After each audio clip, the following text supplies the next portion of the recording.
Assalamualaikum warahmatullah. Welcome to my channel Devika English Tutorial, a learning kingdom for English lovers. আশা করছি তোমরা সকলেই ভালো আছো, আমিও ভালো আছি আলহামদুলিল্লাহ। তো আজকে আমি ডিসকাশন করছি সিম্পল প্রেজেন্ট টেন্স নিয়ে।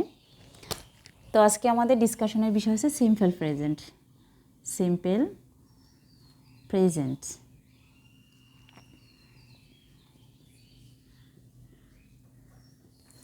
মূলত এটা প্রেজেন্ট ইনডিফিনিট টেন্সের অন্তর্ভুক্ত, তবে এটাকে আমি সিম্পল প্রেজেন্ট কেন বলছি সেটা নিয়ে এখন আমরা ডিসকাস করছি।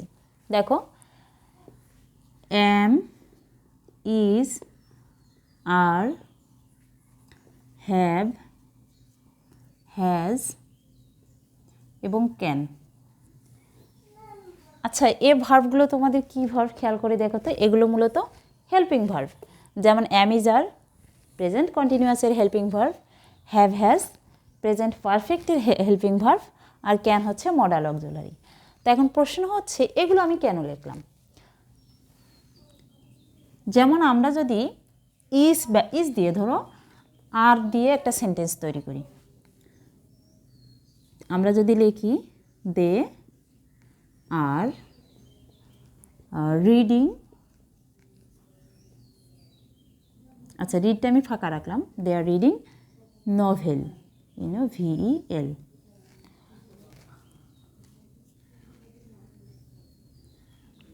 আবার যদি আমি লিখি ইউ আর এ টিচার,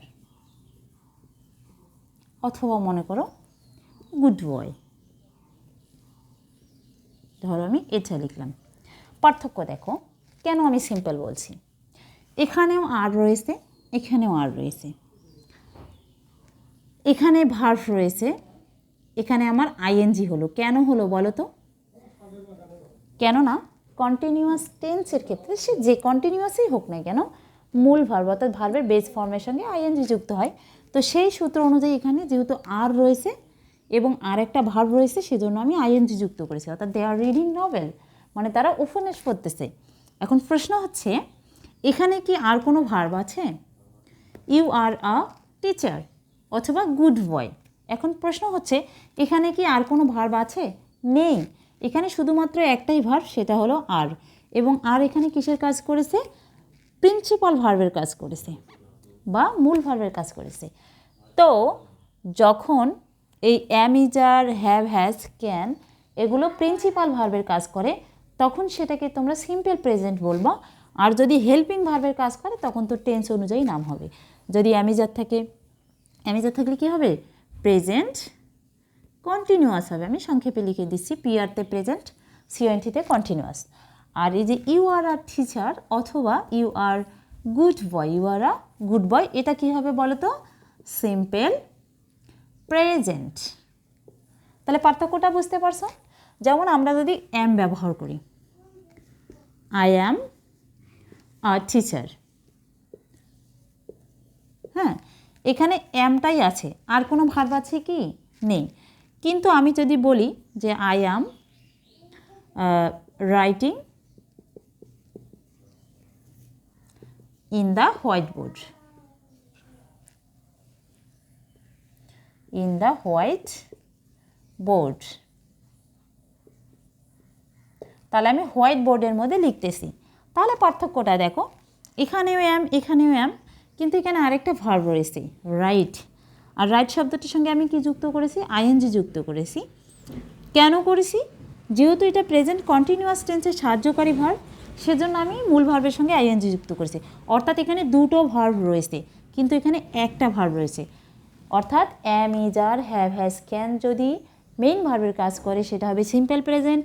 আর যদি সাহায্যকারীর কাজ করে তাহলে অ্যাম, ইজ, আর থাকলে কন্টিনিউয়াস, হ্যাভ, হ্যাজ থাকলে পারফেক্ট, ক্যান থাকলে এটা মডালসের কাজ করবে। ওকে, তো এটাই হচ্ছে পার্থক্য। তাহলে এই যে আই আমার টিচার, এটাকে আমি কী বলবো? সিম্পল প্রেজেন্ট বলবো। এটার নাম কি বলবো? Simple present. আর এটাকে আমি কি বলবো? Present continuous.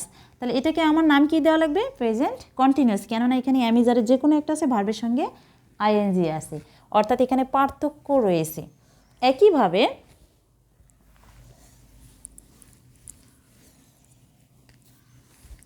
যেমন আমরা যদি ইজ দিয়ে সেন্টেন্স মেক করি, যেমন ধরো আমরা এম করলাম আর করলাম, এবার ইজ দিয়ে করি। যেমন Rana is playing football. Rana is playing football. এখন দেখো এখানে ইজ আছে, প্লেয়িং আছে, অর্থাৎ ইজের সাথে একটা মূল ভার্ব আছে, তার সঙ্গে আইএনজি। তার মানে এটা কি ইজিলি বুঝতে পারছো, এটা কি প্রেজেন্ট কন্টিনিউয়াস। কিন্তু আমি যদি বলি রানা ইজ আ স্টুডেন্ট, তাহলে কি হবে বলো তো? এখানে কি আর কোনো ভার্ব আছে? নেই, শুধু ইজ রয়েছে। তার মানে এটা মূল ভার্বের কাজ করেছে, তাহলে এটা কি হবে? Simple present.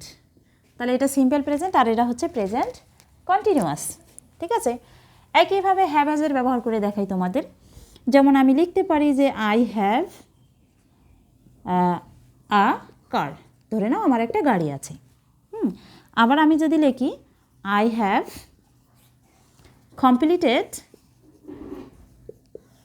Completed my reading, অর্থাৎ আমি আমার অধ্যয়ন শেষ করেছি, তাই না? এই যে I have completed my reading, তো এখানে হ্যাভ আছে আর একটা ভার্ব আছে এবং ভার্ব 3 রয়েছে, তাই না? তো এই ভার্ব 3 আছে কিসের জন্য রয়েছে? এটা টেন্স অনুযায়ী রয়েছে। হ্যাভ, হ্যাজ, প্রেজেন্ট পারফেক্ট টেন্সের সাহায্যকারী ভার্ব। আর যখন সাহায্যকারী ভার্ব থাকবে মূল ভার্বের সঙ্গে ইডি যুক্ত হবে, বেশিরভাগ ক্ষেত্রে অবশ্যই হয়। অর্থাৎ মেন কথা হচ্ছে ভার্ব 3 হবে, ভার্বের ফার্স্ট পার্টিসিপাল ফর্ম হবে। তাহলে এটা হচ্ছে ভার্ব 3 আর এটা হচ্ছে অক্সিলারি ভার্ব।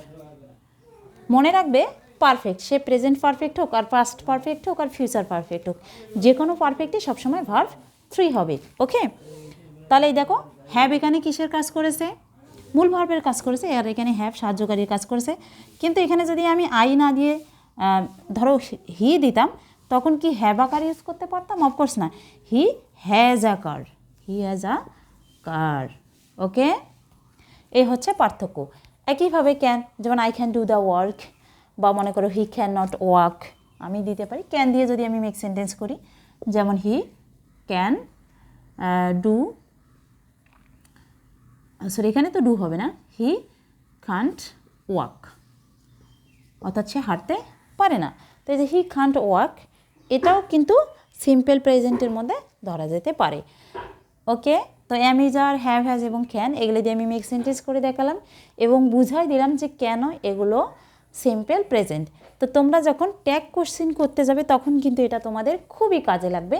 এজন্য আমি তোমাদের আগে শিখে নিলাম, কারণ নেক্সট আমি ট্যাগ কোশ্চেন আলোচনা করব, তখন কিন্তু তোমাদের এই অক্সিলারি ভার্বগুলো কাজে লাগবে। ধরো এ ধরনের সেন্টেন্স, যেমন রানা ইজ প্লেয়িং ফুটবল, তখন কিন্তু তুমি ইজন্ট হি দিতে পারবা। আবার রানা ইজ এ স্টুডেন্ট, এটা তখন তুমি কোন নিয়মে পরিবর্তন করবা? তুমি কি ইজন্ট হি দিবা নাকি ডোন্ট হি দিবা, কোনটা ব্যবহার করবা?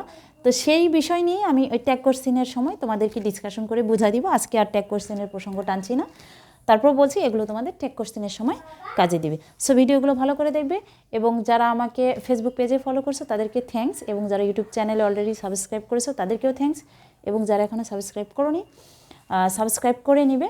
মনে রাখবে যে কোনো ভিডিও তুমি দেখো, এডুকেশনাল ভিডিও দেখো, সেখান থেকে তুমি কিছু না কিছু শিখে থাকো কিন্তু, তাই না? তো শিখে থাকবে।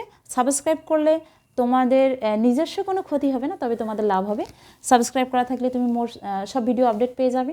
ওকে, তো দেখা হচ্ছে নেক্সট ক্লাসে নতুন কোনো টেন্স নিয়ে।